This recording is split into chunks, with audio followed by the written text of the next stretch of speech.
वो शायर जिसका नाम भूपेन हजारिका है, कितनी आसानी से अवाम के दिलों की आहट सुन लेता है। उन्हें अवाम का शायर कहना जायज़ है। ये लफ्ज़ किसी और के नहीं बल्कि गुलजार साहब के हैं। भूपेन हजारिका एक ऐसा नाम जो आज हमारे बीच तो नहीं है लेकिन दिलों में सबके जिंदा है। आदाब, आप देख रहे हैं आवाज़ द वॉइस और मैं हूँ आपके साथ अमीना माजिद। आज ही के दिन यानी 5 नवंबर को भूपेन हजारिका का निधन हो गया था। वो अस्मी से लेकर हिंदी सिनेमा की म्यूजिक इंडस्ट्री के एक ऐसे दिग्गज थे जिन्होंने न जाने ही कितनी फिल्मों के लिए संगीत तैयार किए थे।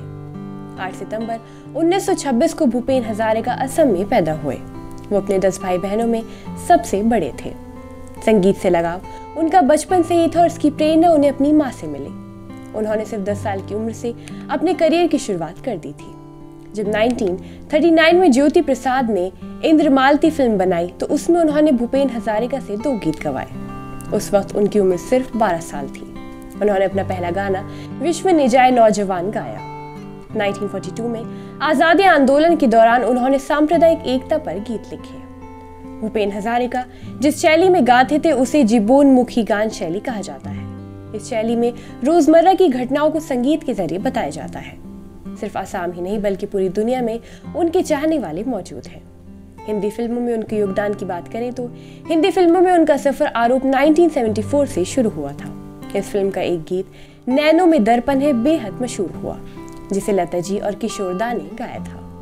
भूपेन हजारिका ने अपनी करियर के लगभग 1000 गाने और 15 किताबें लिखी। उन्होंने 7 असमी, एक बंगाली और एक हिंदी फिल्म का निर्देशन भी किया। एक संगीतकार के रूप में उन्होंने 31 असमी, 14 हिंदी, 15 बंगाली फिल्मों में काम किया।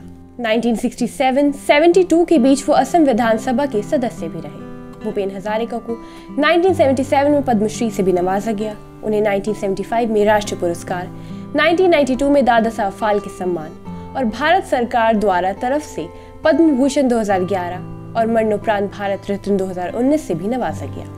अगर आपको हमारी वीडियो पसंद आई हो तो ऐसी वीडियोस के लिए हमारे चैनल को सब्सक्राइब करना न भूलें।